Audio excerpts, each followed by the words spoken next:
This is thunder in the spirit of Crazy Horse, Geronimo, and Sitting Bull, and all brave warriors. I'm doing this video, and in order to do this video, I'm going to have to lower my frequency because I'm going to talk about world affairs.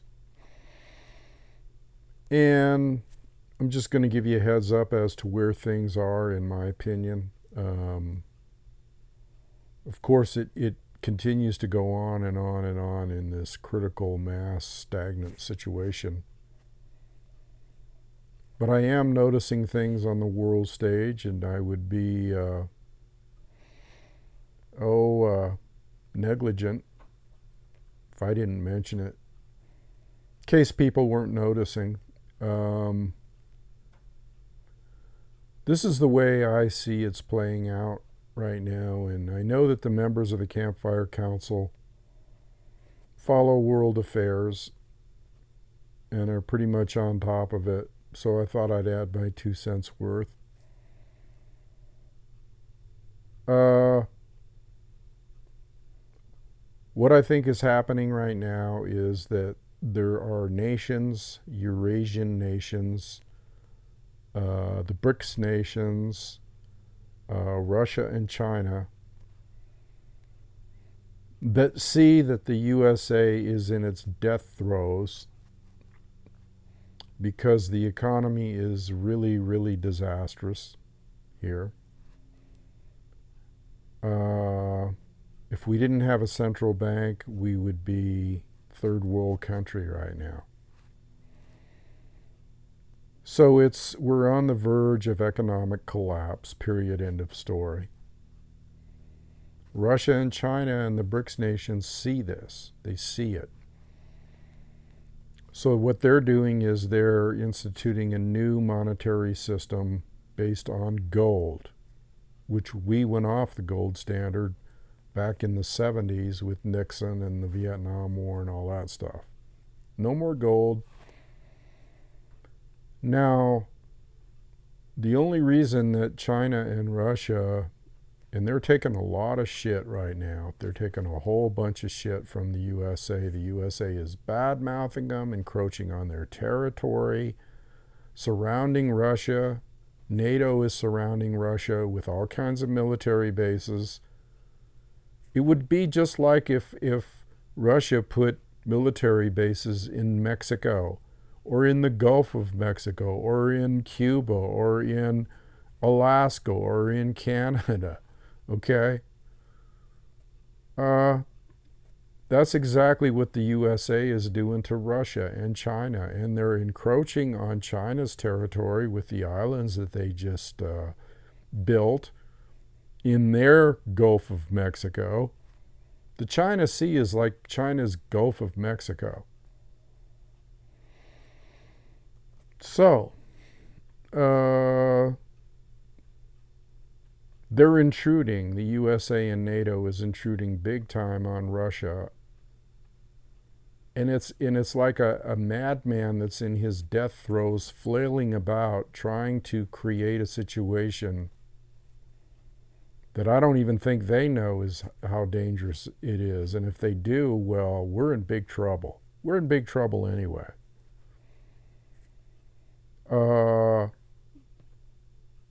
So Russia and China are looking at all this shit, and they're going, wow, they're dying, they're flailing away. We got to get our own monetary system going.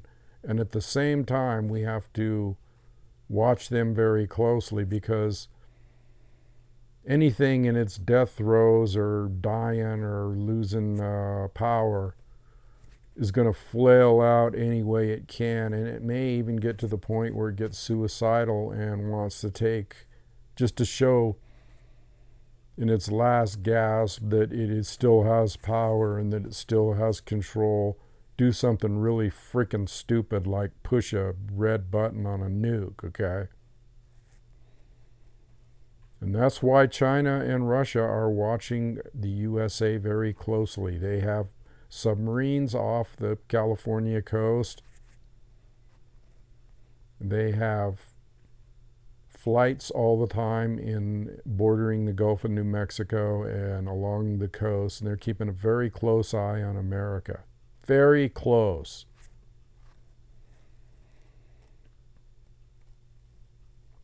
And what they're going to do is they're going to wait until they get their gold standard new currency system going,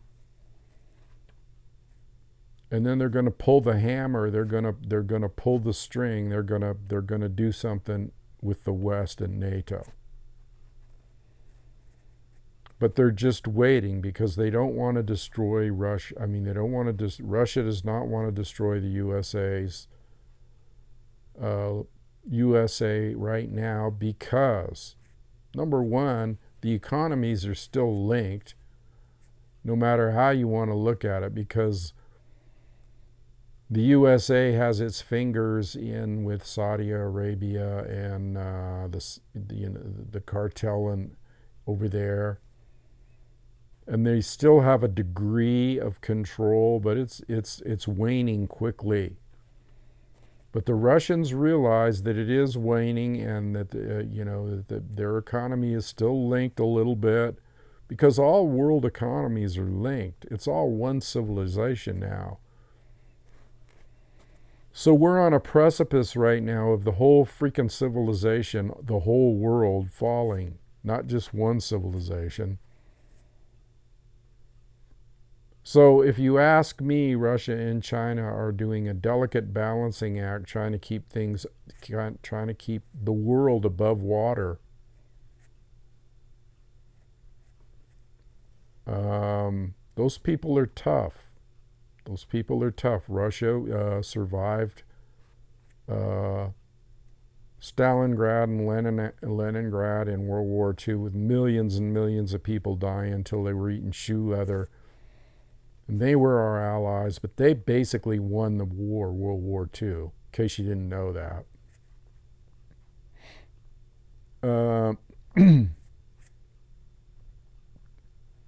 They're strong people, and so are the Chinese, because I study the Chinese martial arts. And incidentally, Putin studies the Chinese martial arts, Japanese martial arts, too.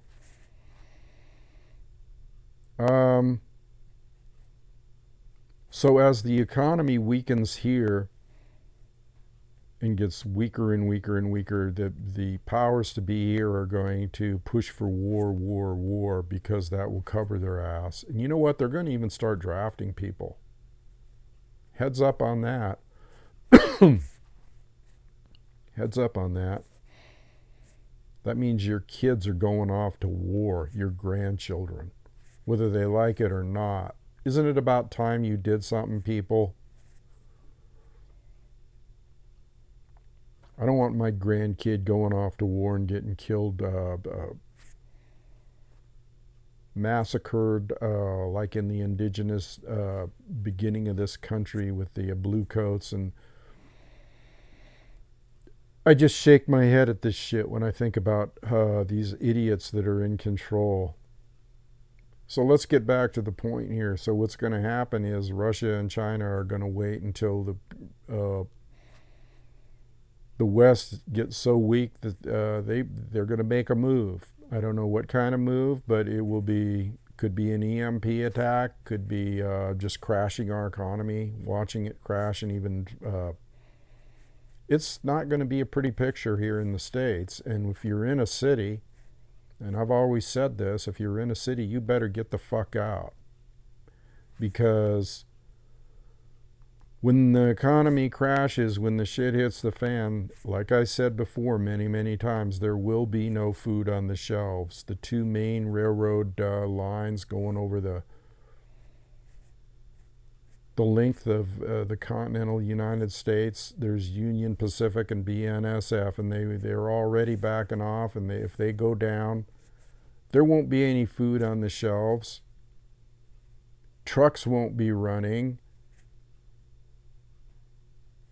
And when there's no food on the shelves and no prescriptions and no commodities of any kind, well, you can kind of guess what's going to happen, can't you? So I'm just saying this stuff to give you a heads up. Don't walk around all seized up and freaked out all day. But I would consider it negligent as a founder of the Campfire Council, which does concentrate on survival too. Uh, if I didn't say something about this from time to time, so I have to lower my frequency to do it and not talk about spiritual things.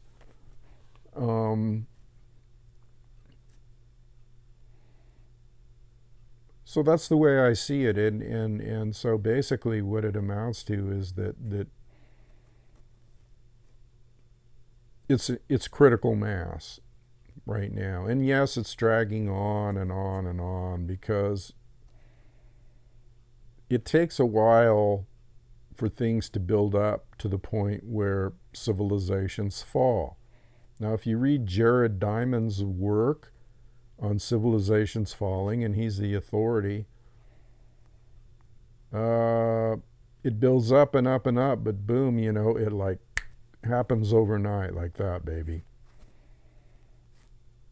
One minute you can be looking like you're okay, and the next minute it can be, because it's about resources, and resources are running out.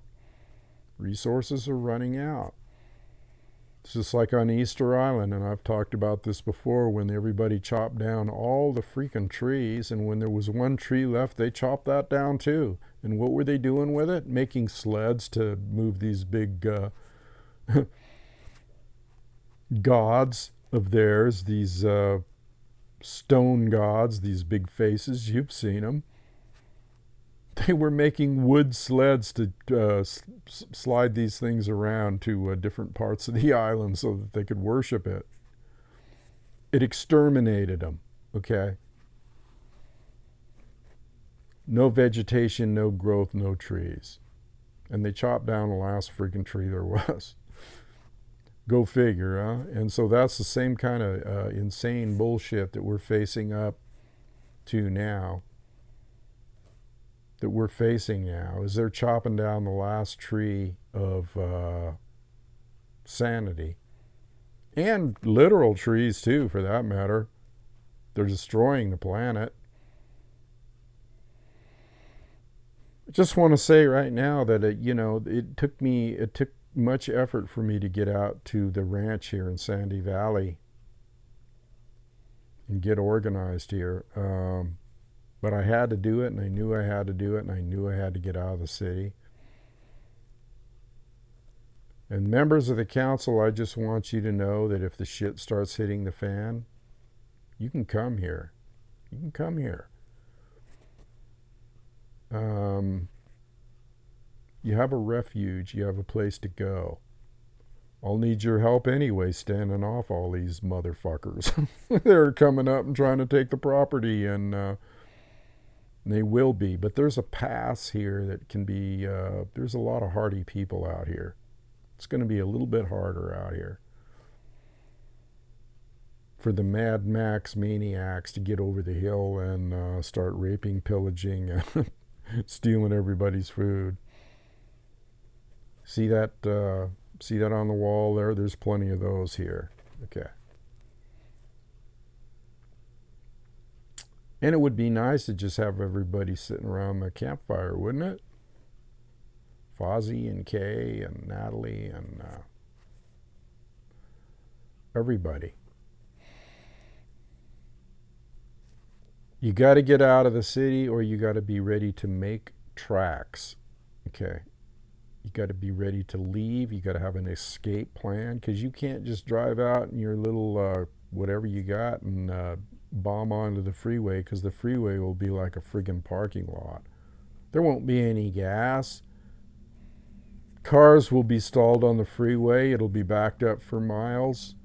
You ain't gonna get out, period, unless you've got an early start or a helicopter with a lot of gas. Now, see, I could steal a helicopter or a plane if I was in the city. I was thinking about that too when I was in there, because I'm a pilot.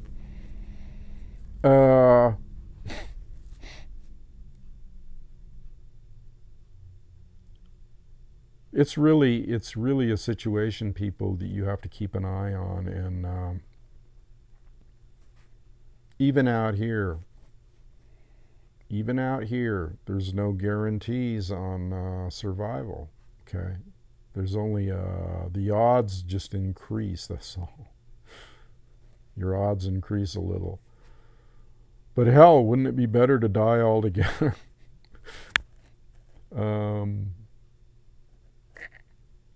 Sorry to be so negative and down, but I'm swimming in the illusion of life today on a lower frequency.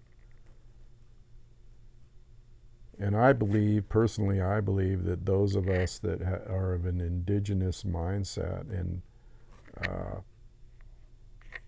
that are indigenous, or those that sympathize with us, are going to be protected. Okay, because the ancestral beings are not going to let Mother Earth destroy all humankind, or man destroy all humankind. Mother Earth, it has nothing to do with it. She'll just go on normally, whether there's people on here or not. There will always be some form of life, whether it's human or could be bacterial. And then it'll just grow right back up to humans again 1,000,000 years from now.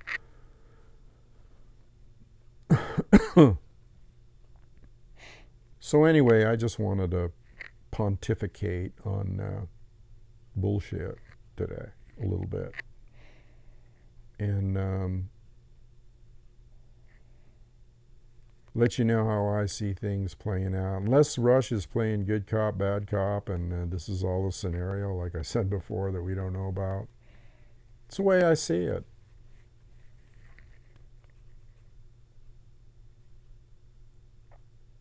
See, the United States and NATO are taking over countries and replacing them with dictators. But they've run out of countries to replace. You get what I'm saying here? So that's like running out of resources. They're running out of countries to put dictators in, and the ones that they are putting dictators in, the people are quickly throwing them out and overthrowing them, like what happened in Yemen. They don't like it, okay? They don't like this hegemonic, demonic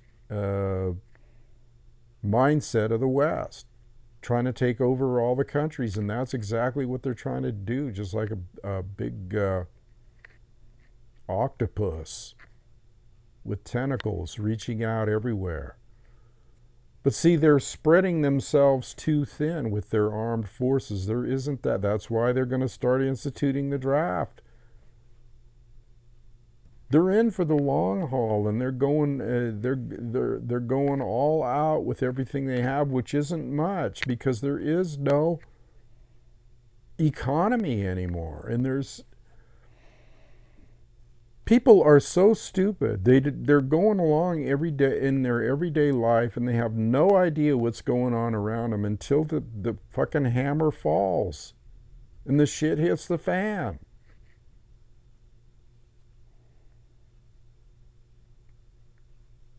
They're sitting around at Starbucks playing with their fucking iPods, okay?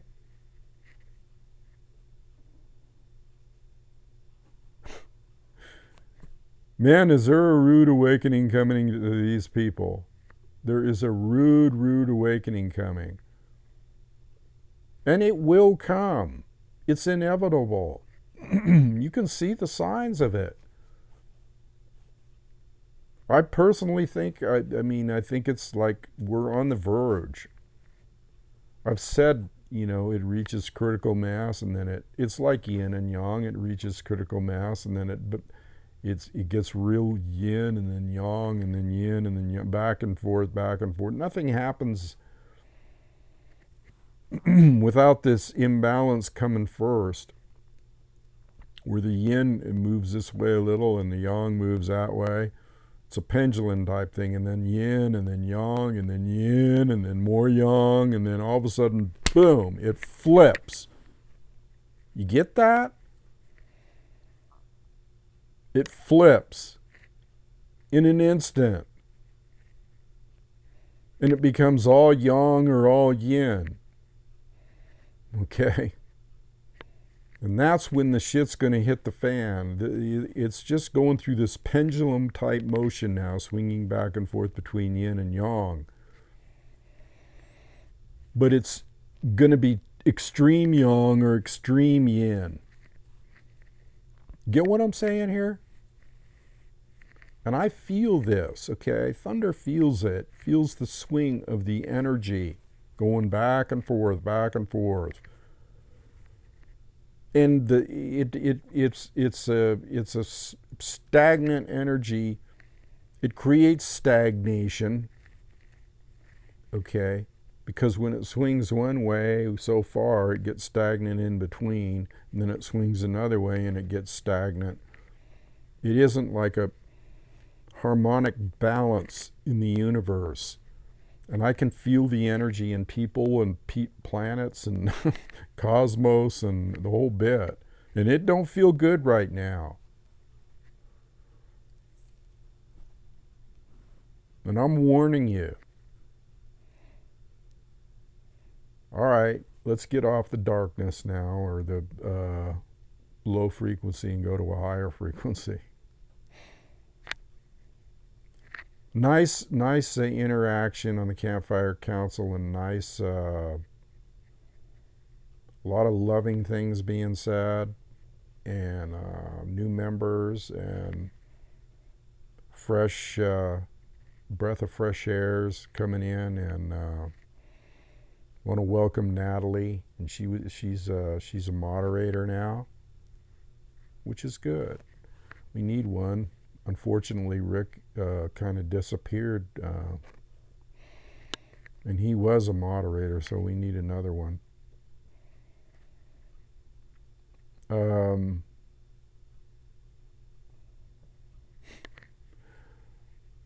People hang in there. That's all I got to say, is like put one foot in front of the other, and do your spiritual practices and your ritual and your preparation, your preparatory practices. Remember the precepts of the council.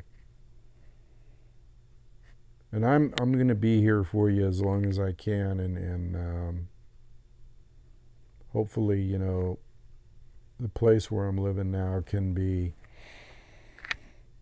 a place of refuge for everybody, and a place to learn. And anybody's welcome, any one person, you know, as opposed to like the whole crew coming here. That wouldn't work right now, but if one person wants to come here and learn from Thunder, do some energy generating exercises and that kind of thing, let me know. You know, let me know on one of my websites, I'm sure, that are listed down below. Spirit of Crazy Horse are one of them. They all have a way to contact me if that's your thing, and the people in the council can just contact me right on there. They know how to get a hold of me. Half of them have my phone number. So anyway, I'll leave it there today. I just had to get that off my chest. Can't emphasize enough, though, how suicidal and psychotic these people are. We're living in a psychotic world where even brother turns against brother, and sister against sister, and family against family. And it's because the intensity of the energy in the air, the intensity in the ether. And that intensity is impending catastrophic circumstances that could arise. And that intensity is psyops, operations, and propaganda, and bullshit in the world. See, I'm going to say one more thing. When things start getting better, or seemingly better, you always have to be on alert. Okay, you always have to be on alert, because that's just the swinging of the yin and yang one way or the other. Critical mass feels better today. Critical mass feels better today. It's an oscillation effect. So don't be happy in your life, because all this is just bullshit and illusion and something you can transcend anyway, and you will transcend at one time or another. But just be aware, people, okay? If I didn't have the love for you that I did, I wouldn't. I hate lowering my frequency like this, but hey, you got to do it every once in a while, you know, because that's what we're about on the council, is being prepared and watching things come about slowly, build up slowly, I should say, build up. But remember, it's going to happen like a flash. All right, this is Thunder. I'm out of here. Adios.